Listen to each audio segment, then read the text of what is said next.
Hello and welcome to the Trash Talk Podcast. I am your host JJ, and with me today I have Sergej. Hello. Yeah, surprising just about no one.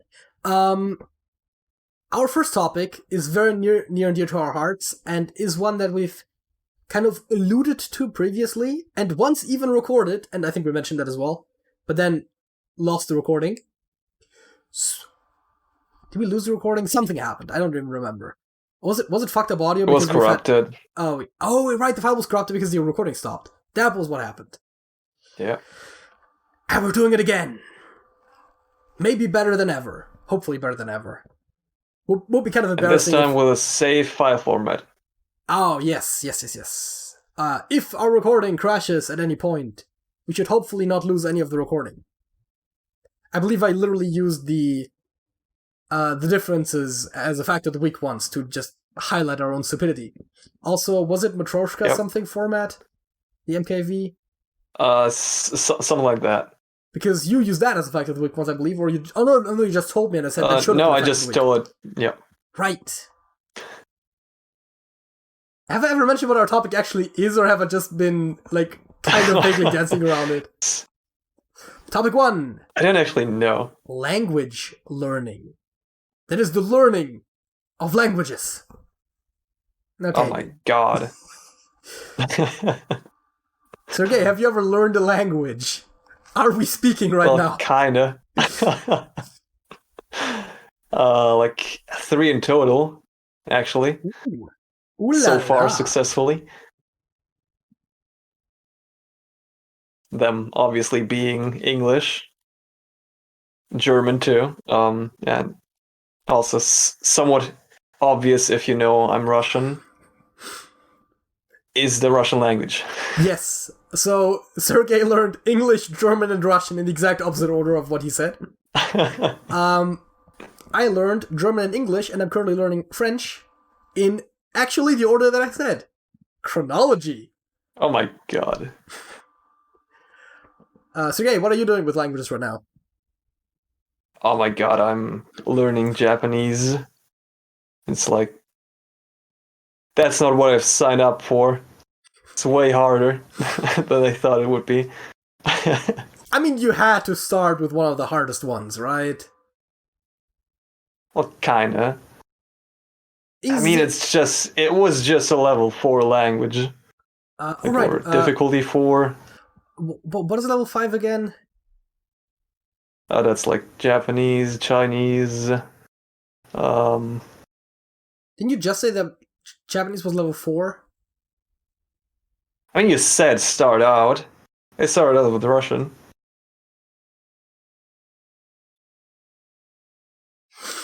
Okay, you got me there.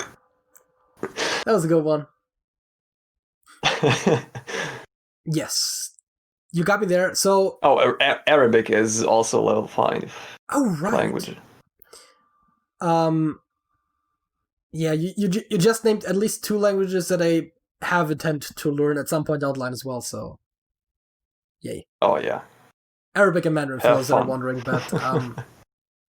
I've got some others that I want to learn first, and yes, I do intend to learn loads of languages, because it's very plausible, if you actually invest some time and effort into it. And it's something I just thought that was a good idea. As a matter of fact, Alex and I have been talking about potentially learning Spanish at some point, for probably since as long as we've been doing this channel. Well, that's a lie. Probably about as long as we've been doing TrashcanTV, the main channel. That's a difference of about 2 years, I think. Yes, this is TrashcanTV 2 for those that hadn't noticed. You might not be subscribed, so, I mention it every now and again because it seems that a lot of our viewers still don't know that this is a separate channel. Though those are presumably the ones that we've lost in our podcast audience, so I don't know. I'm preaching to the choir. I don't know. But yeah, Spanish is also a language I intend to learn after I've either given up on Japanese or actually learned it to good enough degree that I can actually start learning a separate one, like a second language. Yeah, so it is generally recommended, from what I hear, that if you want to learn multiple languages at a time, you should be pretty good with at least... if you learn 2 languages, you should be pretty good with at least one of them. Because learning 2 languages from scrap can get you mixed up more easily. Though, it's probably harder to mix up Japanese and Spanish than it would be to, say, mix up Spanish and French. True. Because of just grammatical differences, pretty much no cognates, I would assume. Cognates are words whose cores are shared between 2 languages. They are not necessarily identical in both languages, but they are similar. Okay, I did not know that. So, see, this is the kind of topic where we should just use a bunch of fancy language and then just have like text fly in that explains it. But I'm too lazy, so I'm just going to actually say it out loud. Okay. Yeah, that's what we're doing. Yeah. So yeah, how are you learning languages? So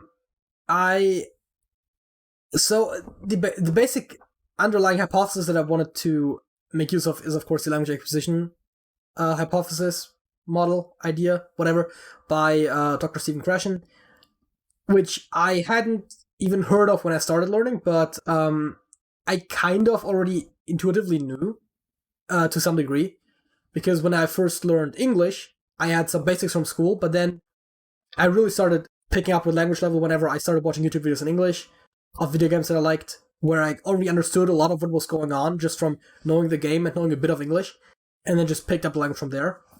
And so the idea of picking up a language by doing things like watching videos or TV shows is definitely something that appeals to me a lot, and is a lot easier than trying to really drill it in. However, that's pretty hard to do if you don't have a basis in the language, because you need to kind of understand what's going on for that method to work. That's why it's called the comprehensible input hypothesis.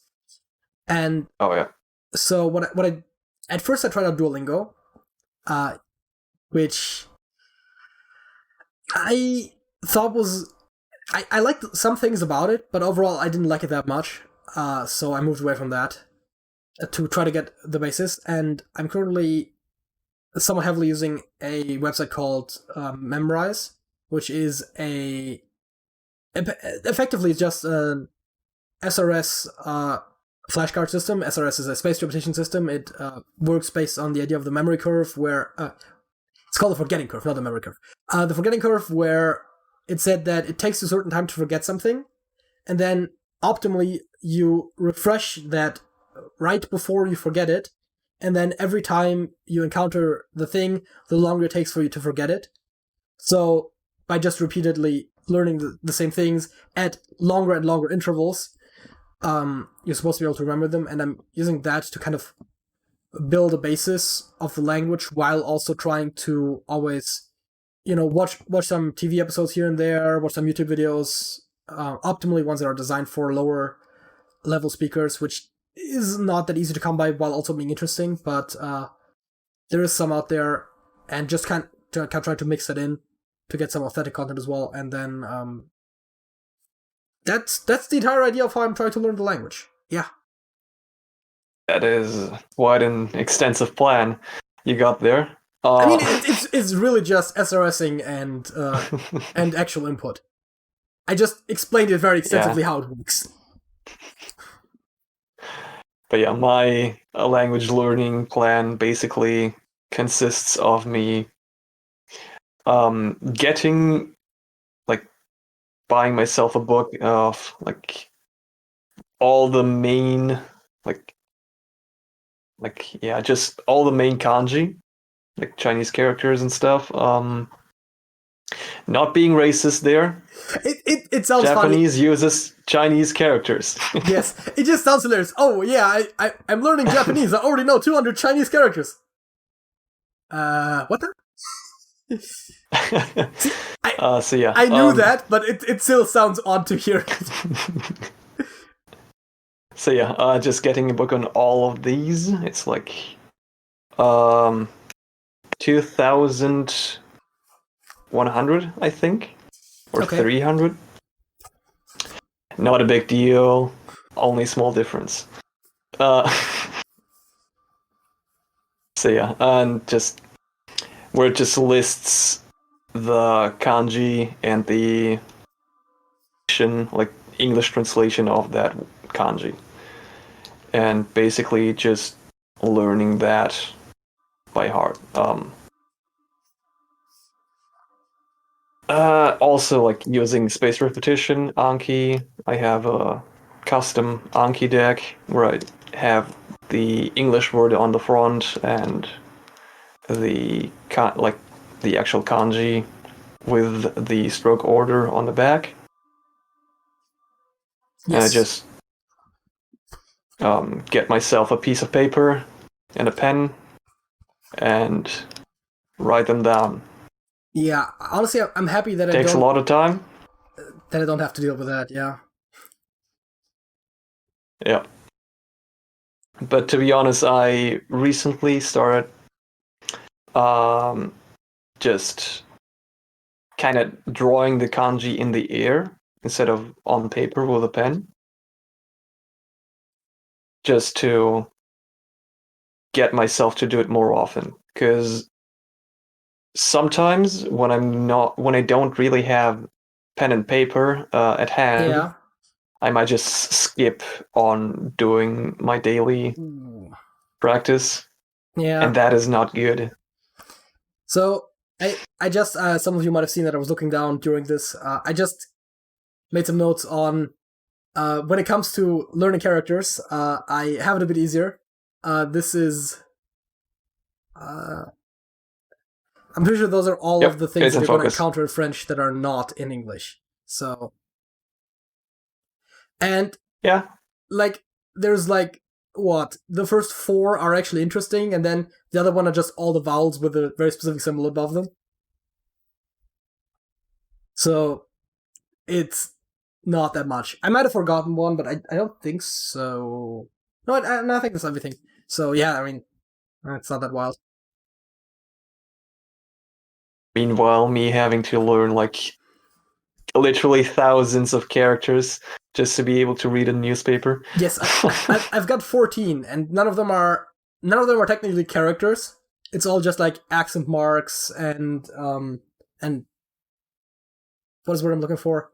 Oh no, that was what I was saying. Yeah, accents and that sort of thing. I don't know if they're all technically considered accents. The 2 dots, I'm not sure because I'm actually not sure about the.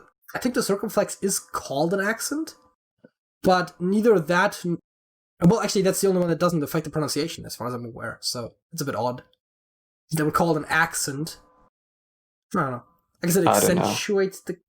Sorry, you were trying to say something about kanji. But I mean, we kind of sort of have a few of those letters, characters, whatever, in German too. So yes, and apparently one of those exists in Russian as well, which is one that does not exist in German. Yep. Which is odd. Interesting. But in French, the 2 dots over a letter just mean that it's pronounced separately from the other vowels it's written alongside. Because, there's like all those French words that have like 3 consecutive vowels that are like one sound. Like which means water. And it's spelled E-A-U.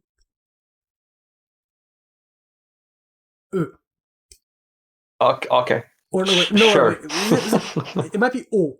But like, right, it's like, actually I think it's O, but the pronunciation. But the point is, right, it's 3 letters that are pronounced as one. But if you have a word like Noël, meaning Christmas, then there's 2 dots over the E because it's Noël. There's separation between. So, Nol or Null or something. And that is just dubious. Or naive, which almost sounds like it's one sound, but it's naive. I guess. Which is an English word, by the way. Totally not stolen from the French. Like, half of all the words that I think it's about a third of the words that are used in English, but between the Latin and French words, I think there's more Romance words in the English language than there's Germanic ones. I have no clue on that. But yeah. When did this topic become one thing? Fun French facts, yeah. Yep. One thing, I have recently changed the way how I go about learning Japanese. By the way, I think you only ever said anything about kanji, didn't you? Yep. I'm sometimes, not very often, watching anime without subtitles and with the original dub. So that's my comprehensible input. Is it comprehensible regarding Japanese? It is. Depending on the anime and setting, the comprehension level differs, but overall, it is pretty comprehensive. I can follow along with the story without understanding what is being said. I mean, or I at least hope I can follow along. I mean, otherwise, I'm just making up random stuff. In theory, that should be enough to eventually pick up the language, but of course, if you understand parts of sentences, that helps you to actually piece together what is being said specifically, that of course means you learn faster as well. Because the better you understand it, the faster you learn. Which is why having a basis in the language, of course, is probably helpful. I've gotten to the point where I understand like one word, like, I don't know, every 20 seconds of like constant speech. I mean, that's not even that bad, especially considering that you started from probably understanding 0. Well, I don't know. I mean, there's like 3 or 4 Japanese words that you probably knew before, but somewhat like that, yeah.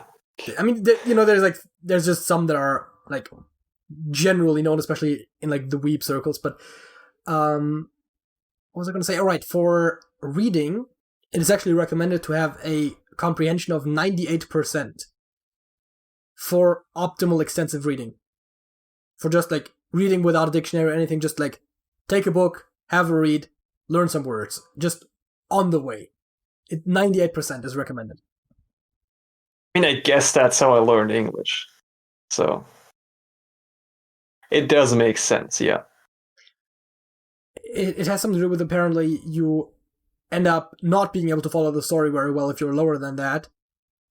And that makes both the learning less effective because you're not fully understanding it, and also makes the entire experience less pleasurable and makes it more likely for you to just drop it, which isn't necessarily productive either.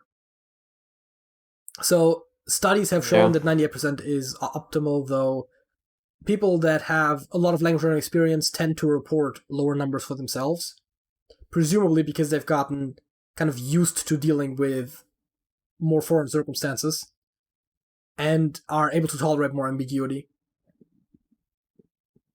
Oh, yeah. I mean, that is also one reason why I changed up the way I go about learning Japanese, which I actually haven't told you yet. I was about to say, you can elaborate. So the way I've previously done is, like I said earlier, is by having the English word on the front and the kanji on the back. Yes. Now I've gone ahead and changed that up with the kanji being on the front and the English word being on the back. Ooh. Meaning I spend less time per kanji, meaning I can learn a lot more per day, per cycle. And even though I'm not really gonna be able to write them all, gonna be able to quickly recognize them, because like recognition and reproduction are kind of sort of two different skills. Yeah. And so far I've only trained reproduction. So we generally distinguish between active knowledge and passive knowledge. Active knowledge being what you can produce, and passive knowledge being everything that you can understand. So in that case, I mean, you pretty much explained where it goes there, and so what you're doing is effectively you're being able to understand the language quicker, but that doesn't necessarily mean that you could produce it, though apparently studies that Dr. Krashen has done suggest that comprehensible input as a learning method actually produces both active and passive knowledge in the long run. and is actually better, supposedly, Yep. at both, or at least equal, to traditional study. Meaning that if you understand more, you can then start with just massive immersion. You could use a mass immersion approach, if you will, and then with that, inevitably, because the characters come up. I mean, if you're reading, the characters come up. I don't think they come up that much in like a spoken medium, obviously. But if you see the characters over and over again, you're eventually gonna also be able to know the character, not just as in recognize it, but as in actually be able to reproduce it because you've just seen it so often. So it does make sense to switch over. And I don't know what technically the best method for a language like Japanese is, but I could see why your change would make sense. Yeah. Basically all of that. Don't think I have anything more to add, really. So, do you maybe have any tips for people that might be watching this that are interested in learning a language, maybe Japanese in particular, if there's anything specific that you think would be helpful for beginners?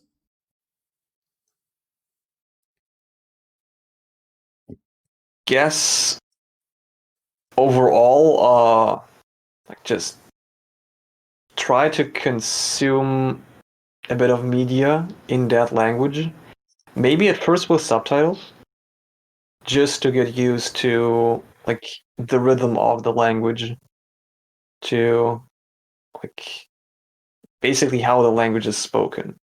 Yeah. Just hearing that, getting familiar with that, even though you're not really learning anything yet, just getting familiar with it goes like a long way. And then like at one point when you feel familiar with the language, turn off subtitles, just try to follow along with the story, make stuff up if you need to. Yeah. Yeah, so And maybe just one other tip, really important. Don't look up grammar.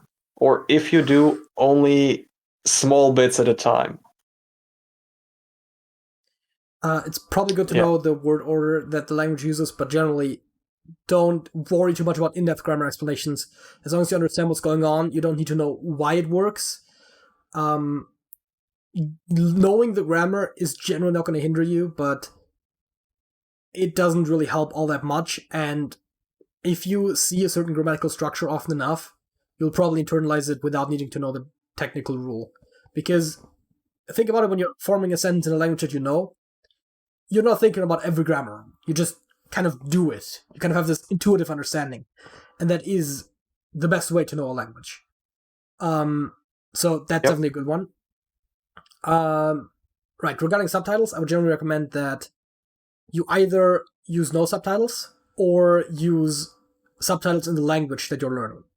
Native language subtitles are generally not that helpful, though at the end of the day, I was going to say something about, I'll get back to that, about what you said about the rhythm of the language, which I thought was very interesting, because it's been said that it's generally more jarring if you speak a language with a good pronunciation but a bad rhythm than if you speak it with a good rhythm and a bad pronunciation, right? So if your pronunciation isn't perfect, it's not going to be as bad necessarily as if your rhythm is off, because if you want to sound like an actual speaker of the language. Now, that's not to say that pronunciation isn't important, but the way it is often taught, where you start with the pronunciation and then maybe later learn the rhythm of the language, is actually a bit backwards in how it's perceived.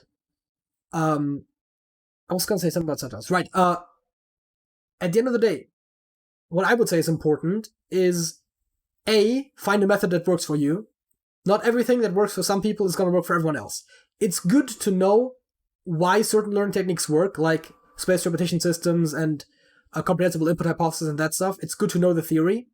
But at the end of the day, it's important to do something that you enjoy doing, because A, if you have a positive mindset while learning, you actually learn better. That's a scientifically proven fact.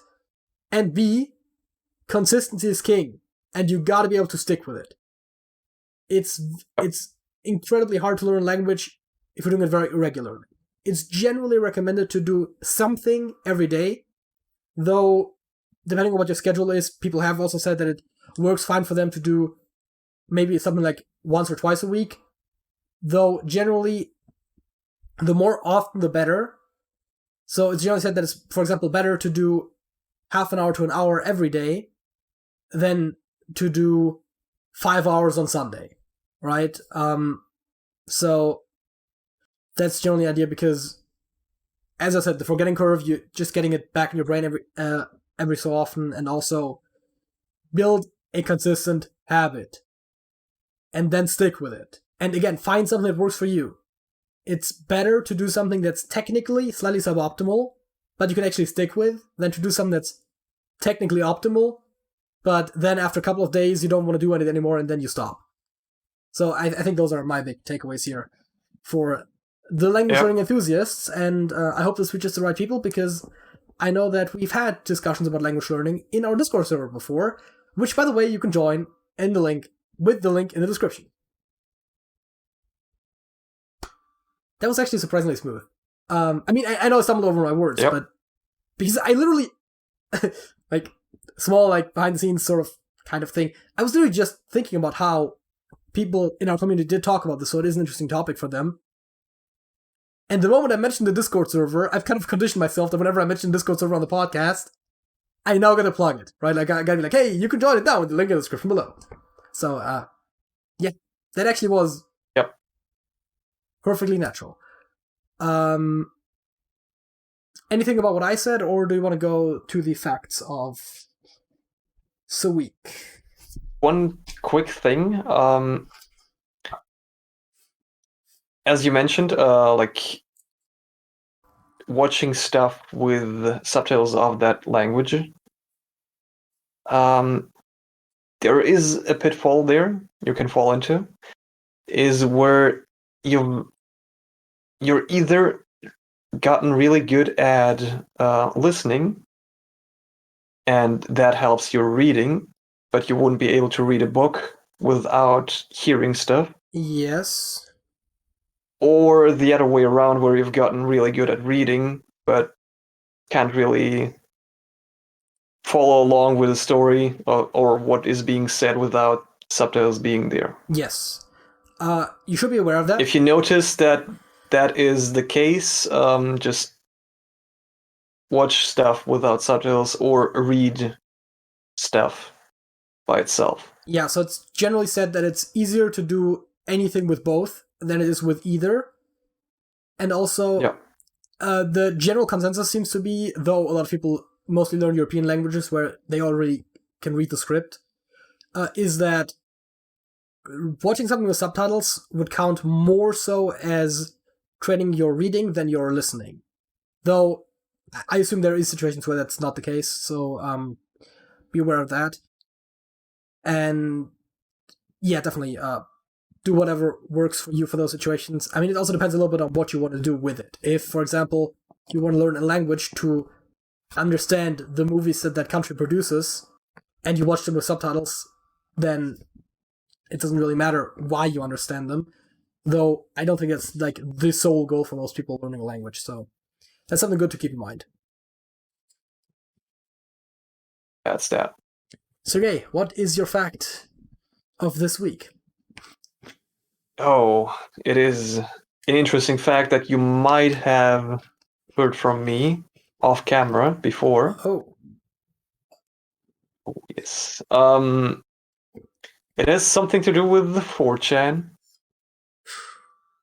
and mathematical research. Have you never used it as a fact of the week? I don't think so. I feel like you have, but sure. Yes. If I did, then sorry. That happens. Happens to the best of us.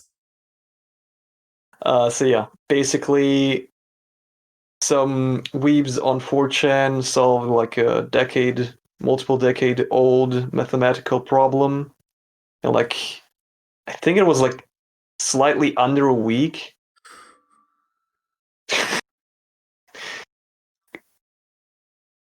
just because they could, I guess. And then like researchers found out about it like many years later. Then actually published a scientific paper mentioning anonymous 4chan user. Yes. I believe, wasn't it literally the paper on the list of the authors had anonymous 4chan user as the first one? Yep. That's Because that's what it was. That person was basically the lead on that thing, because like the other scientists were just double checking the math and then writing it on a piece of paper.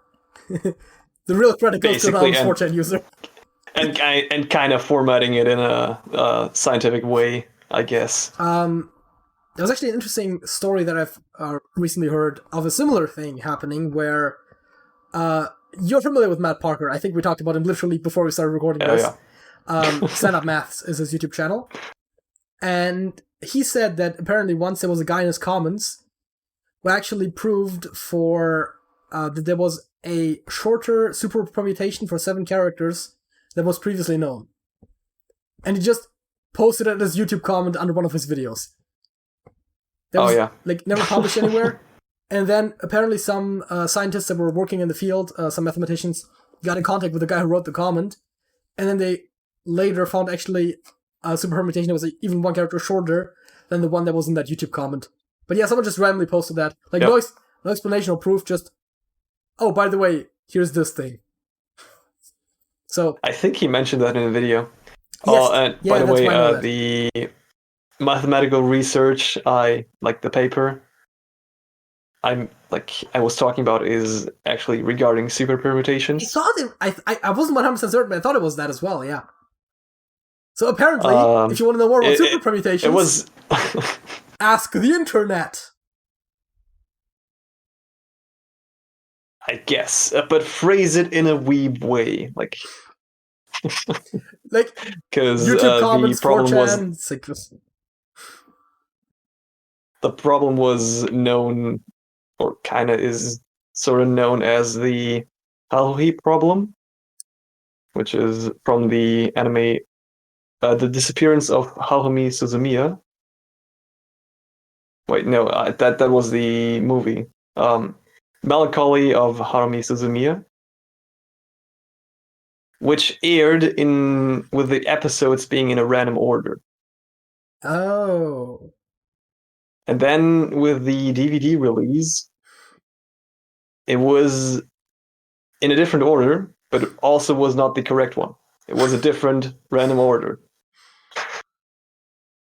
So the question was like, what is the shortest amount of episodes you have to watch if you want to watch every order possible with overlaps allowed? So yeah. It once again shows that if someone wants to solve a problem, it doesn't matter if it's unknown scientific territory, the 4chan is gonna find a way. Yep. Seriously, 4chan are both the smartest and dumbest people on the internet at the same time. And I mean that in every single best and worst way possible. It's the absolute worst of humanity hangs out there, but also they somehow can solve every single problem they want if they have the motivation to do it. But they never will do it out of really good motivations. Like that one time when they tried, I think I brought it up last time we mentioned this, but the one time they tried to find the flag that Shia LaBeouf put up, and they've found it 3 times or something. Once where the only camera angle they had was literally just the sky. Yep. Because 4chan, right? If they put their minds to something, they folks, if you want to solve world hunger, just make it appealing to 4chan. They'll figure it out. I mean, we have enough food for everyone in the world, so it's not that difficult, but you know. Right. Yes. What is your fact of the week? A lot less exciting. You know how many presidents of the United States there have been?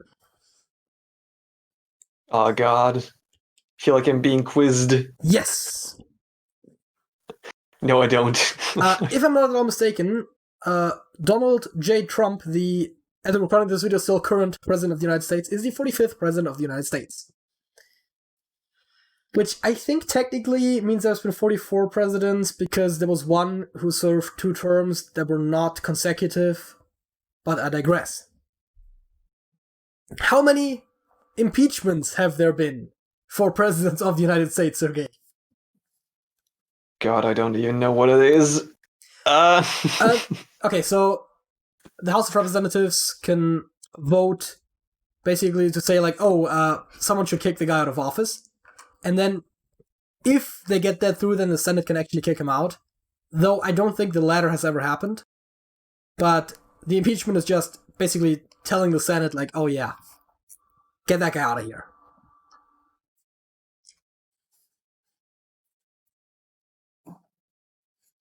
I don't know, like... If you're asking me that, probably like more than 10 times. There's been 4. Oh, okay. How many of those were about Donald Trump? Please don't tell me it's all 4 of them. No. It's 2. Half of all presidential impeachments in the United States of America were for one president who only served a single term. And, because of that fact, of course, Wikipedia, being as fast as they are when it comes to news, made it so that if you look for the article of impeachment of Donald Trump, you of course go to the disambiguation page, which refers to you to select the first impeachment of Donald Trump or the second impeachment of Donald Trump. Because there's been 2 in a single 4-year term. Great. As a matter of fact, let me quickly pull up impeachment of Donald Trump. I'm going to do this live on the air. You know what? If I'm doing this live on the air, I might as well show it as well. Impeachment of Donald Trump may refer to the first impeachment of Donald Trump, the 2019 impeachment on charges of abuse of power and obstruction of Congress, or the second impeachment of Donald Trump, the 2021 impeachment of a charge of incitement of insurrection. Oh, man. So yeah, he can say that he was the greatest president or something, but this suggests something. Having said that, we can stay on the screen, because I'm smooth like that, and go into the halftime show, which coincidentally shows the last question we answered. Though I don't think that is by design, because it seems to always be random. I think we answered this one as well already, didn't we? I think so, yeah.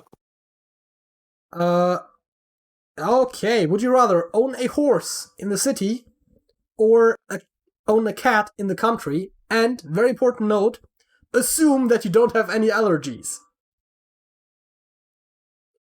Which is good, because I do. I think, a lot of them. Yeah, it's so many, I'm not even sure if I am allergic to horses. I know for a fact that I'm allergic to cats, not sure about horses. Less of a practical problem. There's fewer indoor horses in the world. I see the problem with owning a horse in the city, but I don't see the problem with owning a cat in the country. Well, you're owning a cat, that's your problem, I guess. They are known to be assholes sometimes. I guess, yeah. I feel like that is an obvious one. Yes. Owning a cat in the country. That is an obvious one, and that is arguably the correct answer. And that's arguably already the case for me, kind of, sort of. I mean, I don't personally own them, but...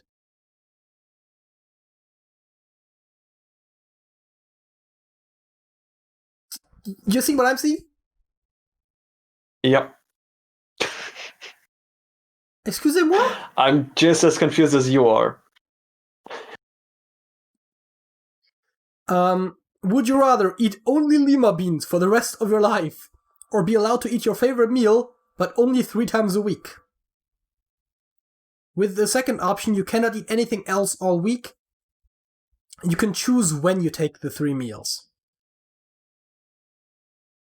Okay. that add-on is really important. Yeah, it's like, you can eat anything you want, except that the one thing not as often. Like, ugh. I feel like neither of those is a balanced diet.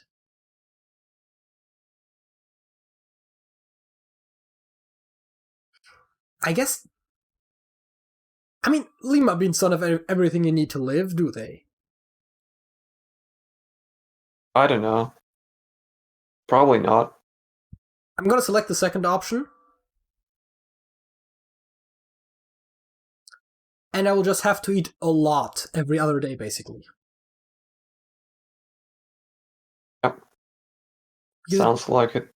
Because it doesn't specify portions. I do agree. It's one of the most decisive ones we've seen. What? Would you rather drool abnormally in public or audibly moan during each conversation that you have?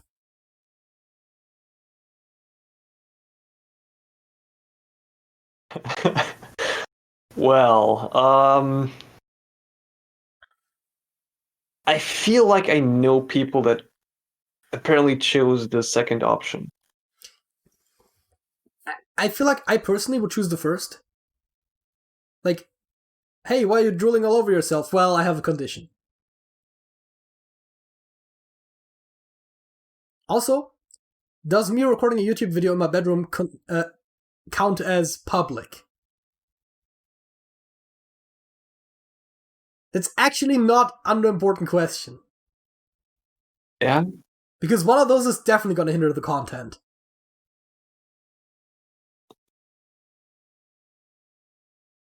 I feel like I just not do face cam. I'm probably just gonna go with the second option because it's a lot funnier. I'm gonna go with the first because it seems more practical.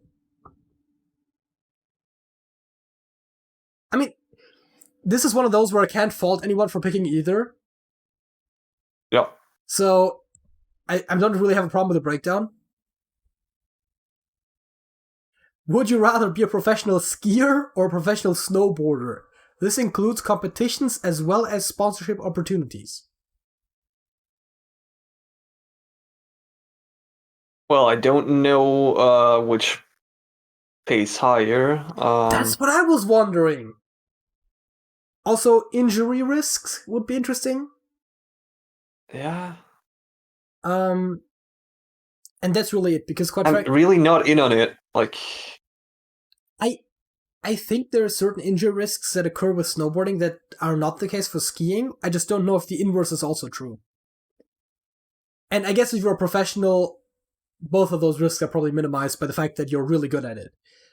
And then it comes down to pay. I feel like you hear more about skiing than snowboarding.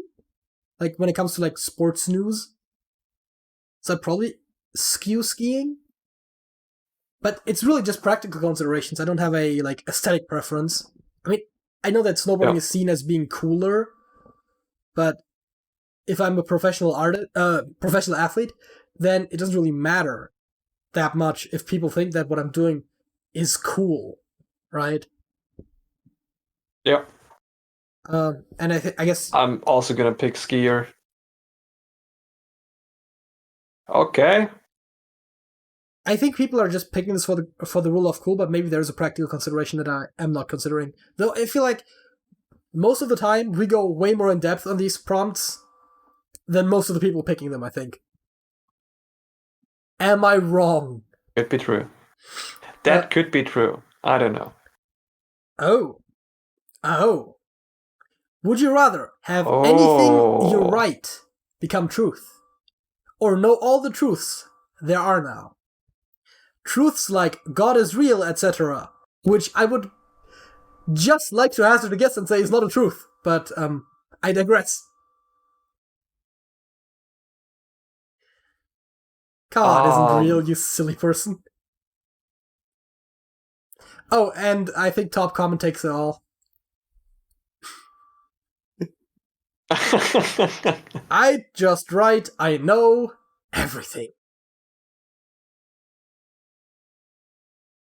Okay, yep, that seals the deal for me. You broke it.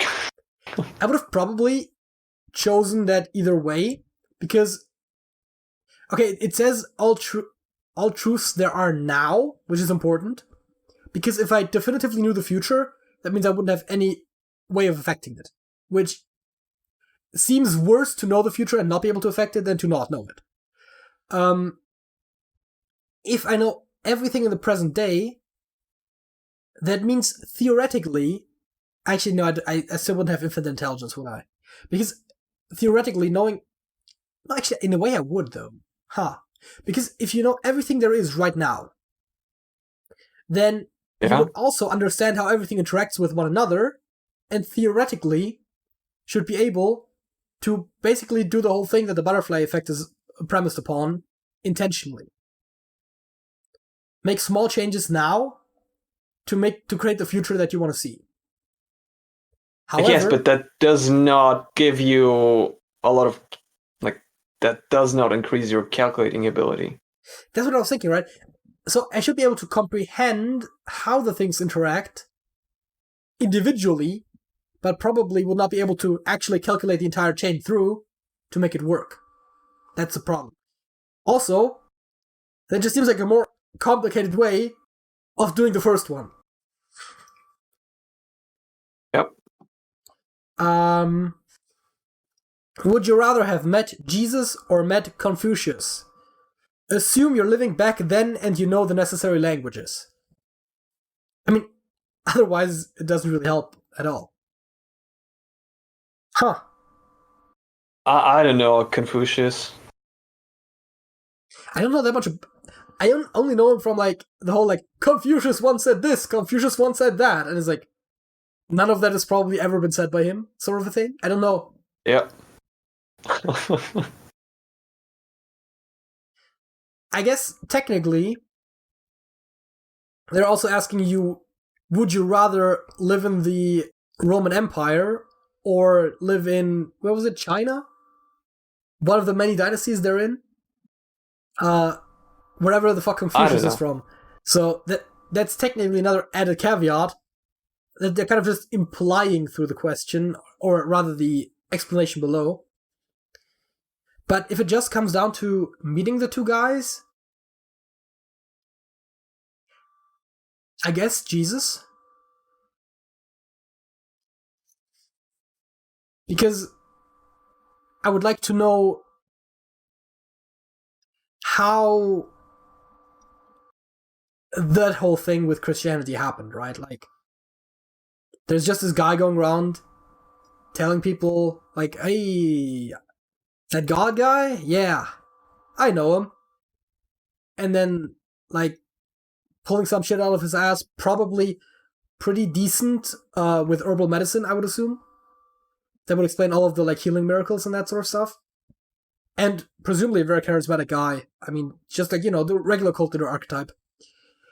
Confucius seems to have just said a lot of smart things, or at least that's how he's presented to people. But he's not really... He seems less influential. I guess. I don't know. I guess I'll pick Jesus. What are you picking? Confucius. Seems like a chill dude.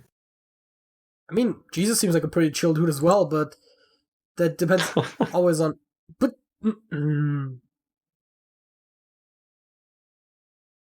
Would you rather have $150 in quarters or have $100 in paper money?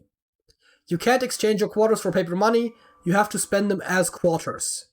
Same goes for paper money.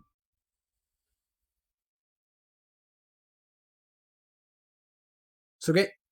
Quarters now seem a lot more practical, since I can't exchange the $100 bill. What? Or okay, it is not necessarily one $100 bill. No, I mean, it's just you get $100 in bills or $150 in quarters. You can't exchange them, but also spending them is perfectly fine. I assume you can't put it in your bank account, but whatever. I mean, that is kind of sort of exchanging. Yeah, that's what I was thinking. But I mean, it's just quarters. Yeah, I mean, yes, it's less practical, right? But also, who cares? It's more money. Yeah. I would probably just take the quarters, put them in a bin somewhere, and just put some in my wallet whenever I run out of quarters. I mean, yeah. The most impractical part about this whole thing is that it's using a currency that is accepted nowhere near where I live. Either way. And I can't exchange it. But I actually, I like paying cash, and I like paying exact. So, I actually like coins a lot. Yep. So, it's less of a caveat for me. I can see how bills are more practical, especially in those large sums. But I'd take 600 quarters. Let's do one more. How about it? Okay. Would you rather eat a hot dog or eat a hamburger? Oh boy. Hamburger. Yes. Not really a big fan of hot dogs. Does anyone remember the origins of this channel? Well, the main TrashcanTV channel, I mean. This is a separate channel, you might not be subscribed. No. You know, I believe... Okay, so first we recorded Cookie Clicker. Cookie Clicker 1. One of our most popular videos, I believe our third most popular video of all time on that channel. Or, I mean, across all of our channels, really.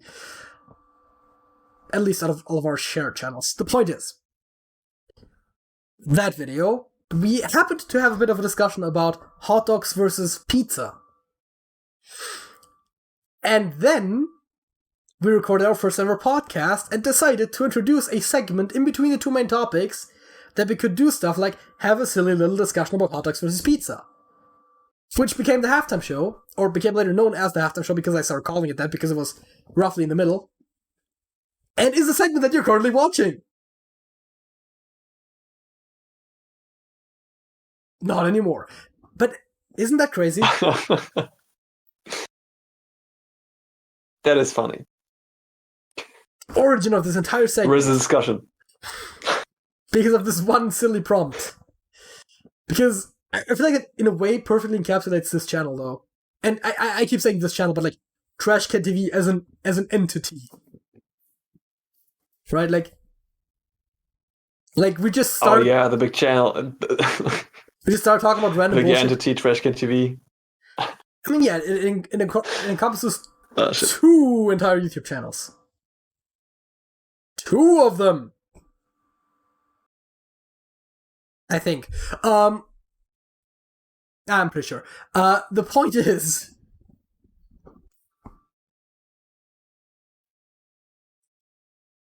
Yeah, no, I think that's how it works. The point is, we do have a second topic.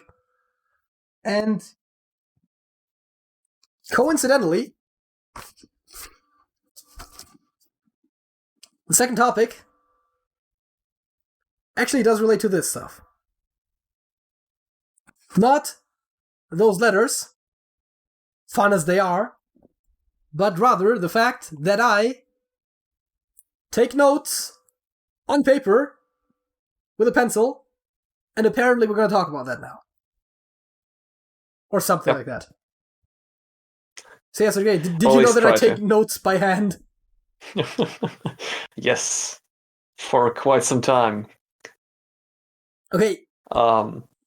Okay, what do you think about the fact that my favorite writing utensil is a pencil, and then, whenever I write something wrong, or something that I don't want to use anymore, I physically strike it out and write it next to it again? Kind of... Why pencils, man? I'm not entirely certain. I think it's because you can just use a pencil forever, right? Like, you sharpen it every now and again, It doesn't even need to be that sharp for me. It's actually kind of dull already. And it doesn't really run out of ink or anything like that, right? You'll be writing with a pen and all of a sudden no ink. Pencils don't smear, which is really nice. And in theory, you can erase them. Though in practice, it's usually faster not to. And also cleaner. Because quite frankly, I think one of the other big reasons why I don't use an eraser is just because, whenever you're erasing like something, especially if it's a lot, like all those little like small scraps, crumbs, remnants of eraser, flakes? Are they flakes? I guess they are. Yeah. I mean, they're definitely remnants. That was definitely correct. But the point is that residual eraser substance gets everywhere, which is not at all annoying. That was irony. It's certainly annoying. Yeah. I still don't understand why you're not using pens instead of pencils, because, for me at least, ink basically never runs out. Never. I think I've had one pen where I actually had ink run out. There's that's it. Some of my old notes for some older podcast episodes, which I did actually write with a pen, that actually looks like the ink was maybe about to run out. And then oh yeah, it did. It totally did. There's my notes for one of the custom Hearthstone cards episodes. And halfway through, it's a different pen. Presumably because the ink ran out. Though, it actually doesn't look that bad towards the end. Maybe I was also just taking those at separate times that just happened to have separate pens. I don't know. But yeah, there is some pen notes in here. For no good reason. And then it goes back to pencil. Because another thing that you have to know is that I have probably 3 or 4 different pencils just randomly lying around my room. At least 2 of which look exactly like this.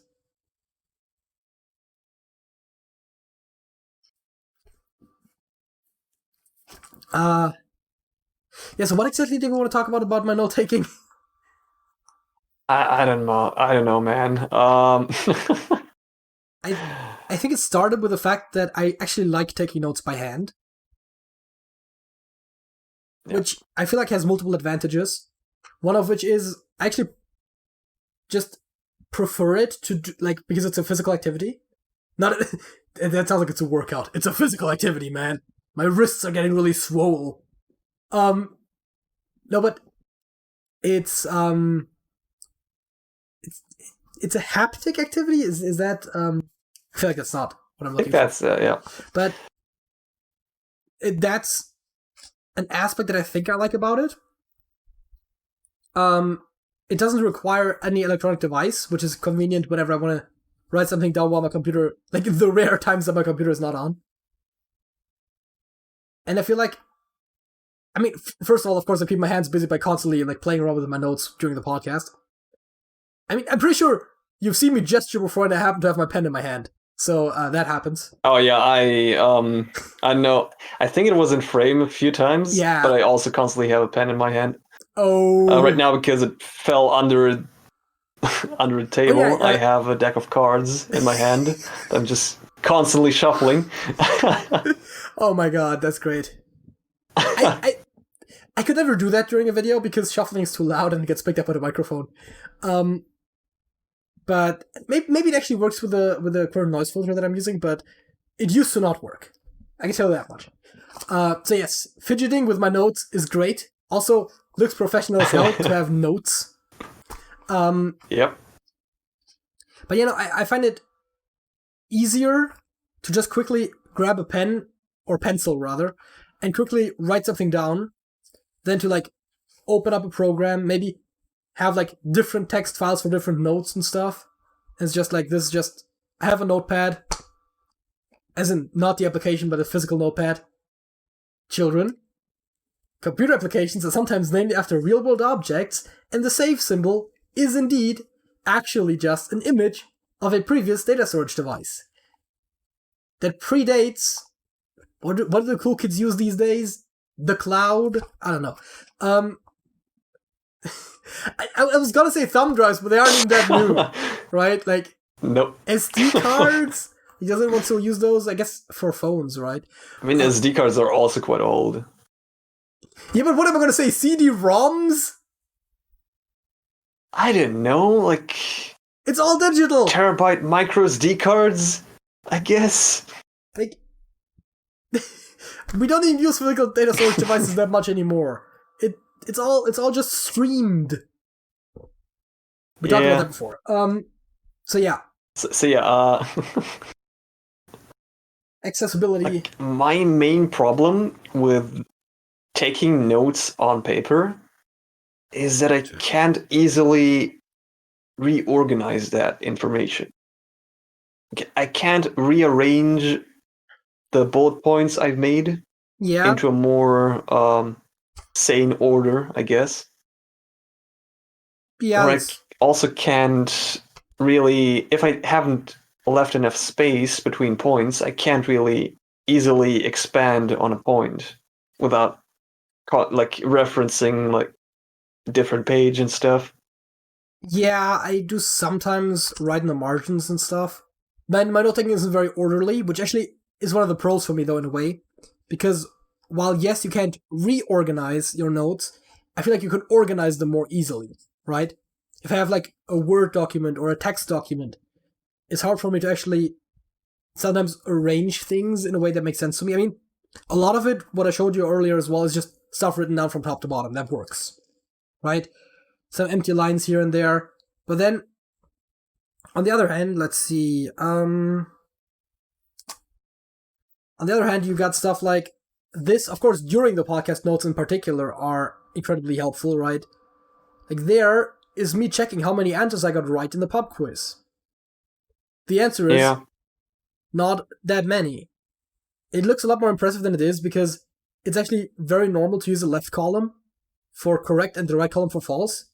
But because I used numbers 0 and 1, I actually got it backwards. Let's see, what does it say here? Yeah, sure. It's the other way around in this one. It says correct and wrong. It's also random dash over there. I think that was something where Alex gave me the point, but I didn't think I deserved it, so I put it separately. Yeah. Oh yeah, by the way, with the pub quiz notes for a while, I think I mentioned it in one podcast as well, I like noted them down differently every time. So, is there another previous one? Yeah, there is. So, I have one that is a check mark and an X.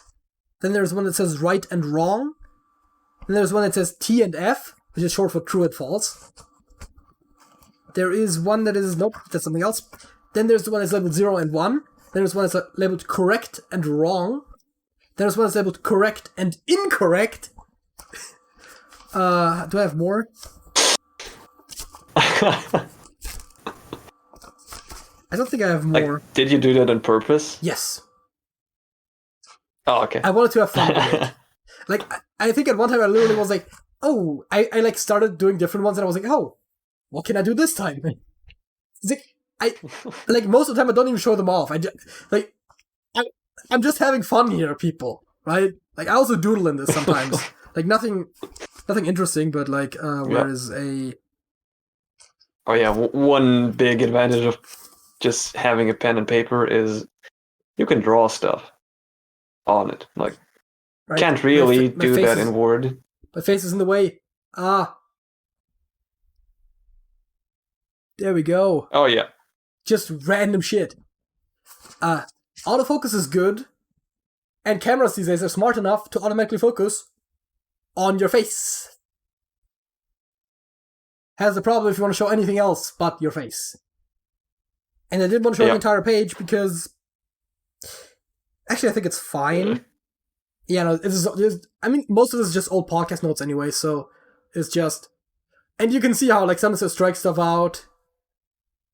Like, completely randomly.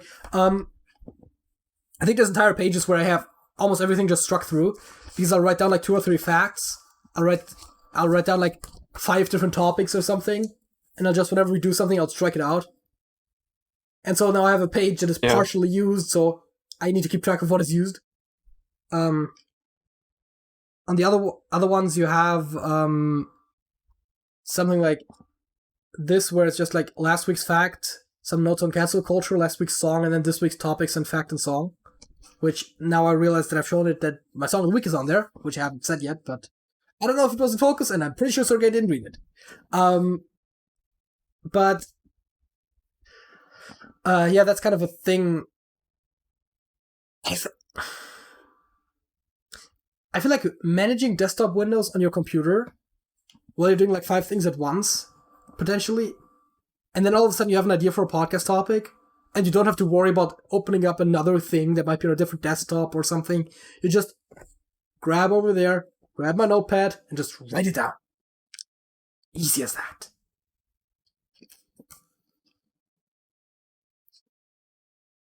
Also, I feel like you have a lot more control over how you write stuff down on paper than you have on a computer. I believe that's what I said, right? I can organize my notes the way I want to. I can lay out it and stuff, and then I guess when I don't need them anymore, was not I can really just doodle over talking them. about that.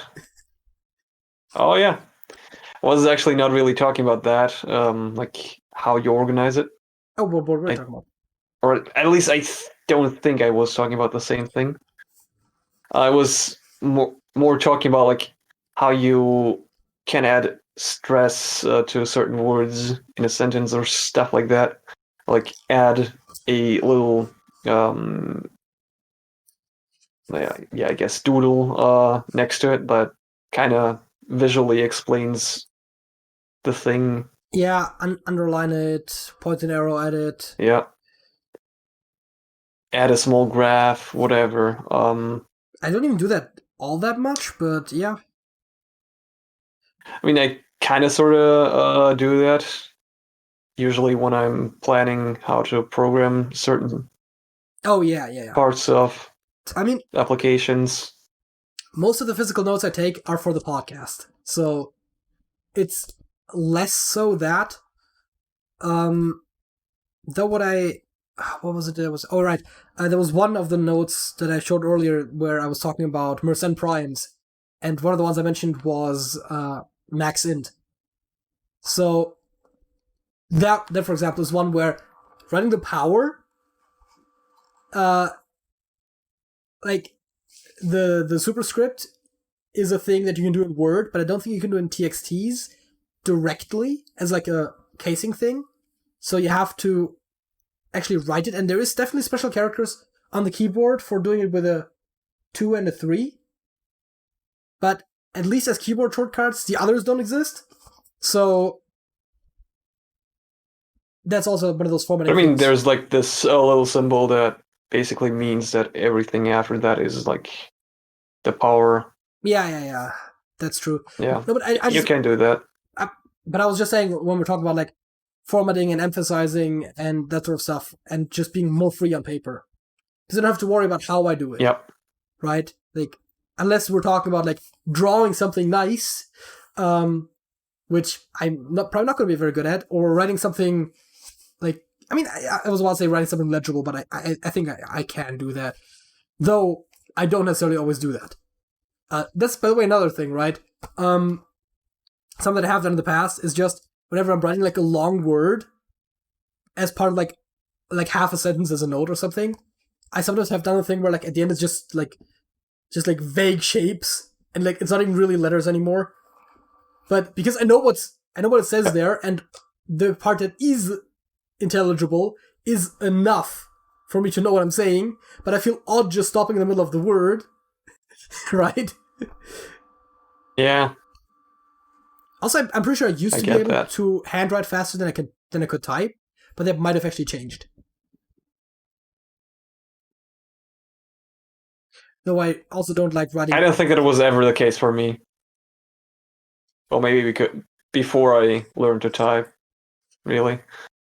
Though I think it's less of a factor here as well, because I generally don't take like pages upon pages of notes like in one go, so that's not as relevant for the drawing. Though I do feel like for spontaneous note taking, it's more comfortable for me to do that especially when it is a lot, because I feel like when I'm typing and then I mistype something, it feels odd to just keep going without correcting it. But also, if I do correct it, I might lose my train of thought.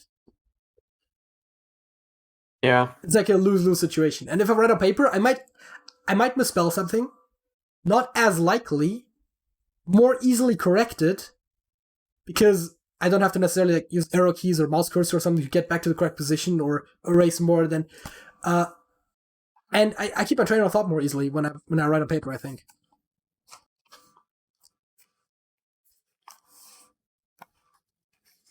I mean, yeah, does make sense, yeah. Any other thoughts on the taking of notes?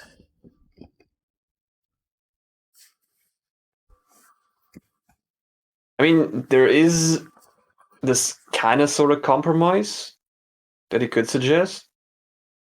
But in my opinion, it really is not a compromise. I mean, I have taken notes on MS Paint before, yes.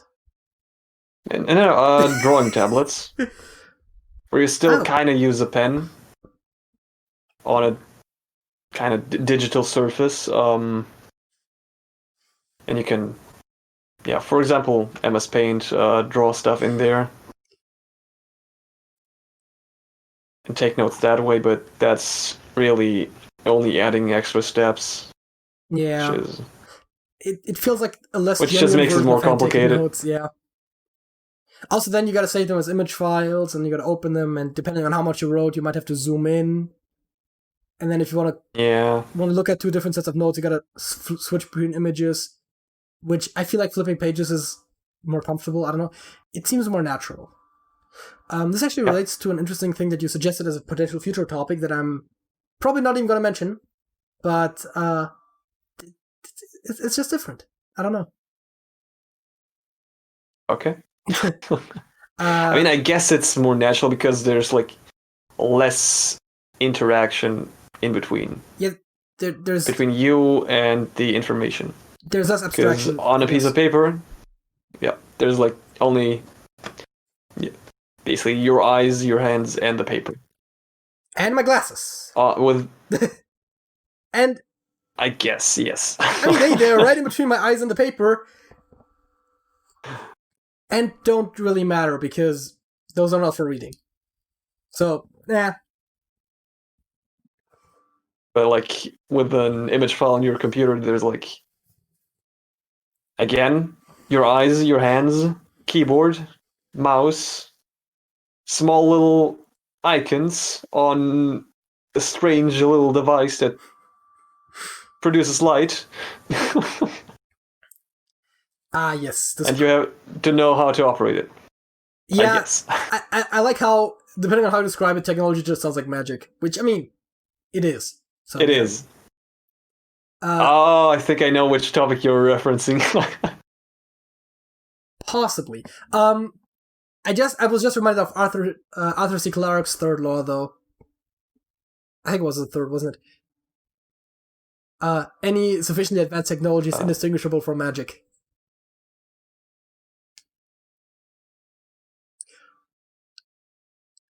Is it Song of the Week time? I feel like it's Song of the Week time. Right. Kinda Let us know though, how you take your notes in the comment section below. I guess that's a thing I can ask people because I'm like legitimately curious. Because it feels weird to me that I like taking notes by hand, but I also like doing it, so I do it. But it still feels weird.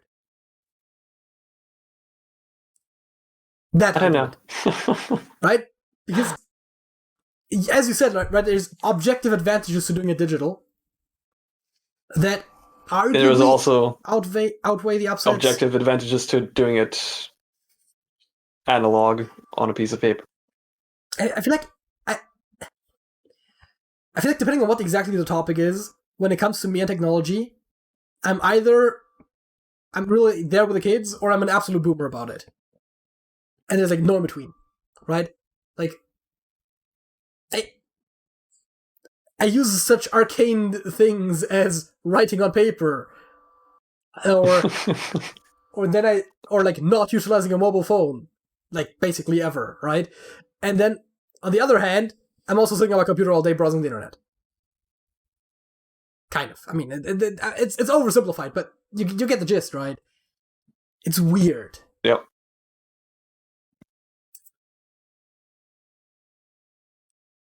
Songs?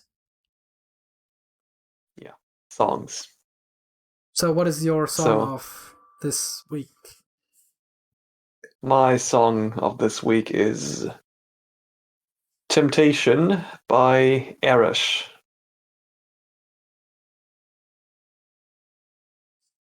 Sure.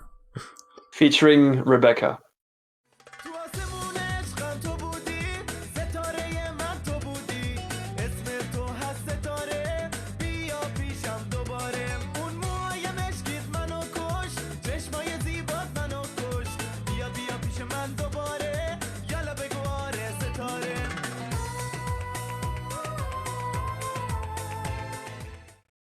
I guess.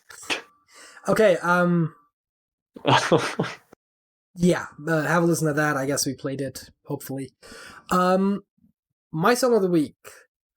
Going back quite a bit. In another way, I think it's actually comparatively recent to some of the other songs that I've had, which is to say that it was released more recently than some of my other songs of the week, but I have known it for a long time.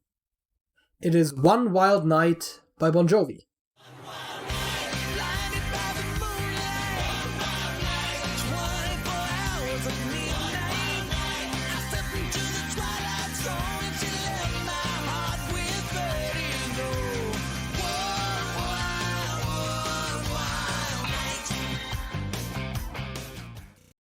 Going back, some good old Bon Jovi. And that was the Trash Talk podcast of this week, January 16th, 2021. Leave a like on the video, subscribe to the channel, let us know how you take notes, and join the Discord server. Sergej? That's it. That's it.